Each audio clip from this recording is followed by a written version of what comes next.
Oke geng, hai assalamualaikum. Hari ini berjumpa lagi di channel aku. Aku nak ucap dengan korang selamat hari raya, maaf zahir dan batin untuk semua follower kita ataupun sahabat-sahabat Win Extreme. Semoga korang di luar sana sehat-sehat lah. Oke. Untuk video kali ini aku nak tunjuk sedikit mengenai wiring motor Yamaha Lagenda 115.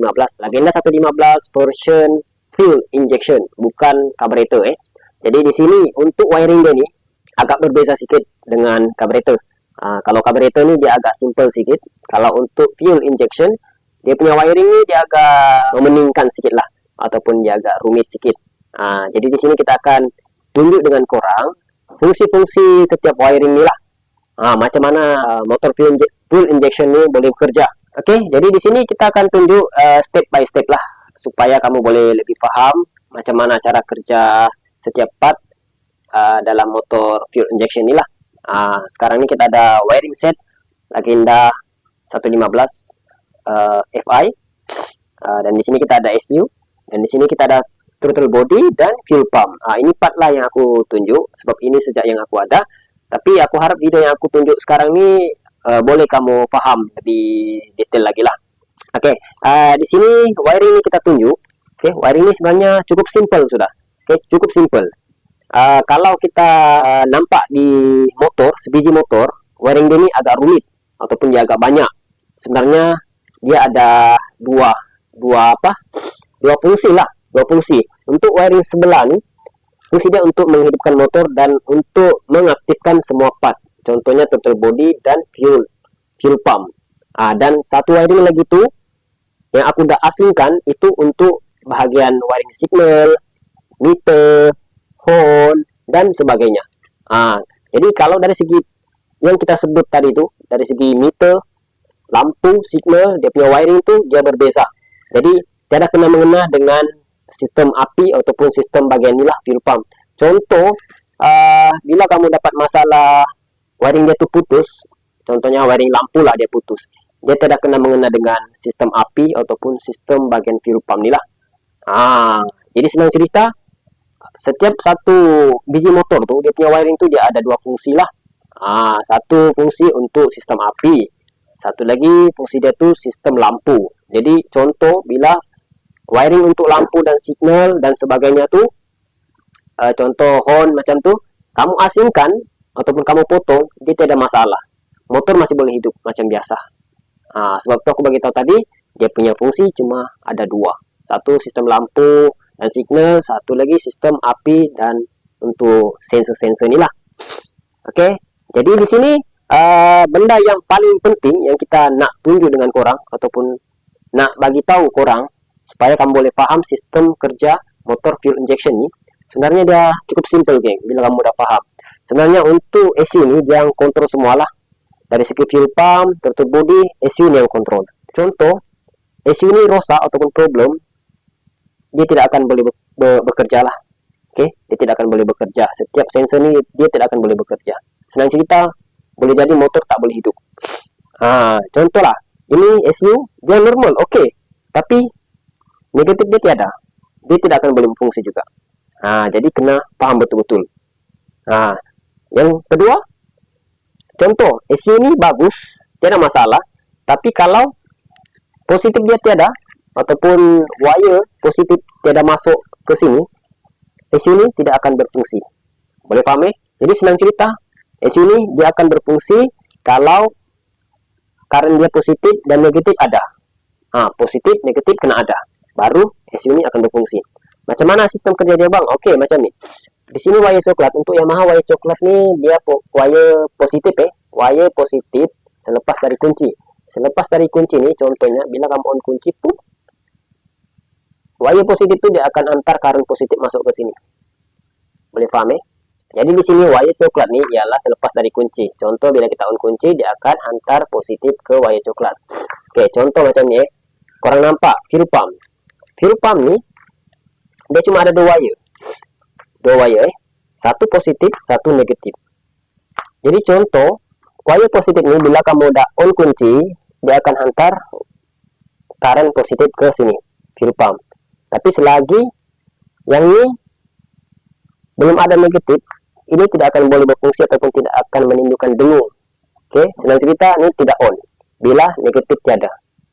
Nah, jadi untuk wire negatif nih sebenarnya semua dari sini, dari ECU. Setiap sensor nih, sensor throttle body ataupun nih injector, dia kebanyakannya kalau motor full injection nih, senang cerita lah, motor full injection nih, setiap sensor-sensor yang korang nampak dalam motor korang tuh, sebenarnya dia lebih utamakan wire negatif dari ECU, bukan wire positif. Wire positif ini sebenarnya dia sudah masuk. Selepas kita on kunci itu, wire positif semua sudah masuk dalam nih wire nih ataupun dalam soketnya. Dia sudah ada masuk. Cuma dia menerima wire negatif. Semua sensor tuh dia lebih utamakan wire negatif dari ECU. Senang cerita dia terima wire negatif dari ECU, barulah fuel pump itu berfungsi. Bila korang dengar fuel pump on kunci, dia akan bunyi. Dia akan bunyi dalam 3 saat macam itu ataupun 4 saat, lepas itu dia akan off. Bila korang perasan fuel pump, sebenarnya yang kontrol ialah ECU. Dia akan mengalirkan current negatif lah. Current negatif, senang cerita macam itu, negatif. Kalau yang positif nih, contoh bila kamu on kunci, dia akan masuk direct, positif masuk direct, cuma tinggal menunggu negatif dari ECU. Jadi bila kita on kunci, dia secara otomatis akan bekerja. Positif ini bekerja, negatif ini pun akan bekerja dari ECU, macam itu. Jadi bila kamu nampak wiring nih, cukup simple, geng. Ini wiring ini bila kamu nampak, aku boleh convert masuk ke motor carburetor. Motor carburetor. Boleh aku jadikan carburetor itu full injection. Cuma perlukan wire ni saja, geng. Untuk wire hijau ni, wire yang lampu itulah, lampu check engine ni. Ini pun negatif. Tiada positif. Positif selepas dari kunci. Jadi 2 masuk macam ni. Baru lampu tu akan hidup. Ini negatif, Kebanyakannya wire dari ECU ini kebanyakannya dia keluar semua banyak negatif, bukan positif, negatif semua. Untuk mengaktifkan semua sensor lah. Dan untuk yang ini ialah coil, wire coil. Ini pun negatif. Bila kamu perasan coil plug tu dia ada 2, satu positif, satu negatif. Satu positif tu selepas dari kunci, yang ini juga kena masuk positif. Ini negatif. Baru coil tu boleh bekerja. Dan ini untuk positif. Korang nampak, geng. Positif dia ni besar dan banyaklah dia punya looping, korang nampak. Sebab ECU ni dia perlukan negatif lebih kuat dari positif sebenarnya. Boleh faham? Jadi bila negatif ni terganggu, secara otomatis ECU ni tidak bekerja dengan baik lah. Jadi kena tahu betul-betul. Pastikan bagian ni, ini selalu bermasalah, geng. Biasa bila kita turun engine, kadang-kadang yang ini kita tak pasang dengan rapat. Bila tak pasang dengan rapat, nanti akan bermasalah isi ini. Tidak dapat baca semua. Jadi kena perhatikan bagian ini lah. Selalu jadi macam tu. Bila kita on kunci, kadang-kadang meter tu dia akan jadi short. Nampak macam short. Sebenarnya negatif ni tak rapat. Biasanya begitu. Aku selalu dapat penyakit macam tu untuk motor fuel injection. Jadi kena perhatikan bagian negatif ni, pastikan korang jaga. Yang ini penting. ECU ini dia bekerja mengharapkan negatif. Bukan positif, dia negatif, lebih penting sebenarnya. Boleh paham? Dan untuk semua sensor-sensor ni korang nampak lah. Ini untuk sensor suhu panas. Ini wajib ada. Kalau untuk motor fuel injection, ini wajib ada. Boleh paham? Begitu juga dengan yang ini.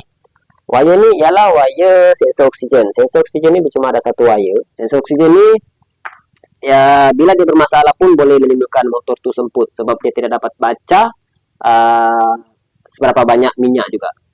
Dia akan terganggu lah, bahan bakar tu dia terganggu bila sensor oksigen ni ataupun suhu panas ni bermasalah. Boleh faham? Jadi kedua ni penting. Bila kamu nampak semua ni yang aku tunjuk, inilah benda yang paling penting untuk kita menghidupkan sebiji motor full injection. Jadi senang cerita, bila korang lengkapkan semua ni, macam yang aku tunjukkan ni, semua ada, komplit lah macam ni. Korang nampak. Yang ni kamu boleh bagi masuk ke motor carburetor. InsyaAllah dia boleh hidup dengan sistem fuel injection. Boleh faham? Jadi perlu ada semua ni, yang benda-benda yang aku bagi tunjuk ni. Dan untuk merah putih ni ialah pulser. Pulser ni penting lah, kena ada. Sebab dia yang bagi signal untuk mengeluarkan percikan api. Jadi di sini, bila coil, contohlah coil magnet, korang nampak tiada dia punya soket coil magnet. Sebab coil magnet tu dia cuma cas. Jadi dia tidak kena mengena bagian sistem api ni. Dia tidak kena mengena. Dia cuma sistem cas bateri. Jadi yang ni bila dia cuma ada bateri, motor ni masih boleh hidup walaupun tidak ada coil. Motor ni masih boleh hidup, motor fuel injection ni. sebab dia cuma mengharapkan current positif masuk ke SU ni. Bila ni dah berfungsi secara otomatik, motor boleh hidup selagi semua dalam keadaan baik. Macam tu lah cara kerja motor full injection. Senang cerita macam tu, geng. Cukup simple sebenarnya. Kalau nampak lah ni, dia punya wire cuma macam ni saja. Tidak banyak dan tidak rumit sebenarnya bila kita paham. Okey. Nih, ini untuk wiring Agenda 115 version fuel injection. Untuk Y15 dia berbeza, tak sama, dia lebih banyak sensor lagi. Okey, aku harap video ni bermanfaat untuk korang dan semoga kamu dapat faham lah apa yang aku tunjuk ni. Walaupun cara aku dia mungkin agak susah sikit nak faham, tapi insyaAllah nanti bila kita dapat satu projek carburetor nak convert ke fuel injection, kita akan buat insyaAllah. Kalau ada projek macam tu, kita akan tunjuk dan kita akan bagi tahu korang lebih detail lagi supaya kamu boleh faham. Okey, selamat hari raya, maaf lahir dan batin. Semoga video ini bermanfaat. Jangan lupa subscribe, like, dan share. Thank you.